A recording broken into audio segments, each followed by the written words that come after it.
अब चलते हैं स्ट्रेटजी पर। और अनुज, ये सेशन वैसा ही रह गया जैसे कल्पना की गई थी सुबह, रेंज में ऑप्शन राइटर्स के बीच में। बट किसी किसी प्राइस में कुछ सफलताएं भी होती हैं तो विफलताएं भी होती है, लेकिन सफलता है क्या इस प्राइस में हमारी कि हम हायर लेवल्स पे सस्टेन रहे, कोलैप्स नहीं हुए? कैसे देख रहे हैं इस क्लोजिंग को, अप्रोच कर रखें?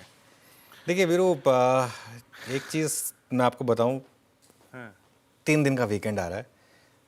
आराम से वीकेंड एंजॉय करिए। इंडिपेंडेंस डे है, जन्माष्टमी है, फेस्टिवल है, एंजॉय करिए। क्यों बेकार में सरदर्द पालना है 3 दिन का? मंडे को आ जाइए। क्या वर्स्ट केस में क्या होगा अगर आपने पोजीशन नहीं ली, अगर 200 पॉइंट का गैप अप या गैप डाउन होगा, आपको लगेगा काश ले ली होती, वो काश उसके अगेंस्ट हो गया तो। काफ़ी क्रिटिकल चीज़ें लाइंड अप हैं वीकेंड में। कोई पोजीशन कैरी मत करिए इस मार्केट में। और उसके बाद आप जब मंडे को आएंगे तो फिर एकदम आपको फ्रेश क्लीन स्लेट से आप काम करिए। और इसके बाद मेक और ब्रेक जोन है वैसे भी ये मार्केट के लिए।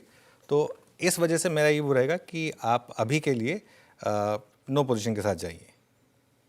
कोई पोजीशन कैरी मत करिए। ये ठीक उसी तरीके से है जैसे कोई एक का सिक्का आप उछाल दें और उछलने के बाद किस तरफ गिरेगा ये ना आपको मालूम है ना बाजार को मालूम है। तो फिर ऐसे जैसे कि अनुज ने कहा, मेक और ब्रेक है, बट एंजॉय कीजिए इस 3 दिन के वीकेंड को विदाउट एनी पोजिशंस।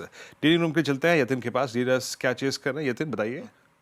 तो आज 2 स्टॉक्स हैं फोकस में वीरू, और कहीं ना कहीं आज जो मार्केट में थोड़ी बहुत मोमेंटम है वो लाइफ इंश्योरेंस कंपनीज में देखने को मिल रही है। पर्टिकुलरली HDFC लाइफ की बात करें तो यहाँ ओपन इंटरेस्ट 2% बढ़ा हुआ है, फ्रेश लॉन्ग देखने को मिल रहे हैं। और डीलर्स की अगर आप माने तो यहाँ BTHT की रणनीति अपनाई जा सकती है 800 तक के टारगेट्स के लिए। और यहाँ डीलर्स के हिसाब से डोमेस्टिक म्यूचुअल फंड्स बायर हैं, तो कहीं ना कहीं नेक्स्ट वीक के लिए उनको लगता है ये स्टॉक में मोमेंटम बरकरार रह सकता है। और लार्ज कैप में से और एक स्टॉक एशियन पेंट्स, यहाँ भी डीलर्स को लगता है कि 60-70 रुपये की अपसाइड देखने को मिल सकती है। और डीलर्स ये मान के चल रहे हैं कि काफ़ी सारी FII बाइंग आपको कंज्यूमर और FMCG स्टॉक्स में देखने को मिल रहा है, जहाँ एशियन पेंट्स उनका एक प्रेफर्ड आइडिया है। तो यहाँ भी डीलर्स को लगता है 2600 तक के लेवल्स देखने को मिल सकते हैं।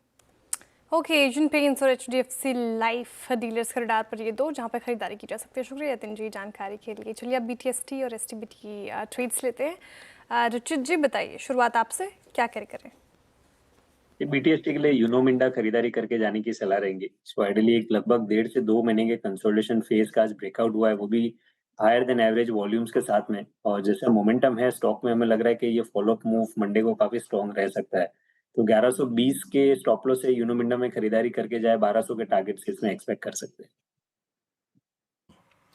जनाब यूनो मिंडा पे दिल आया हुआ है हमारे पैनल का। पहली कॉल यही थी और आखिरी कॉल भी जनाब यही है। मानस आप क्या कैरी कर रहे हैं?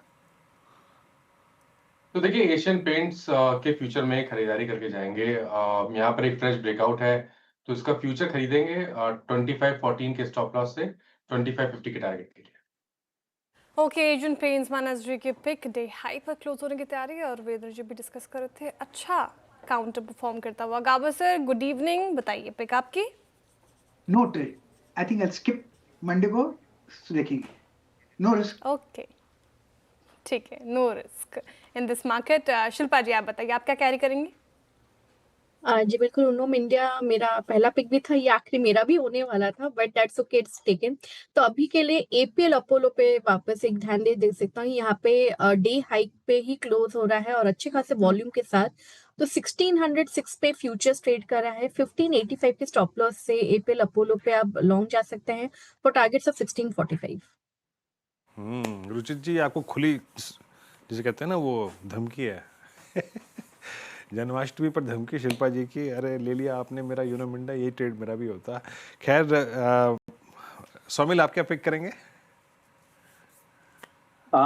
मैं पिक करूंगा टाइटन।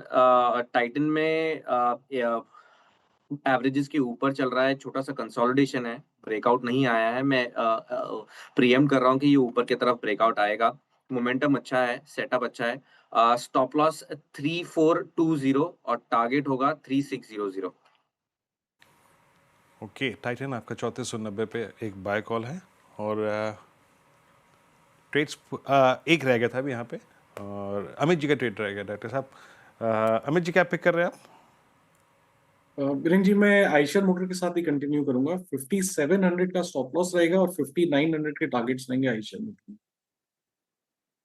ओके, ट्रेड्स पूरे हो गए यहाँ पे और अब एक काम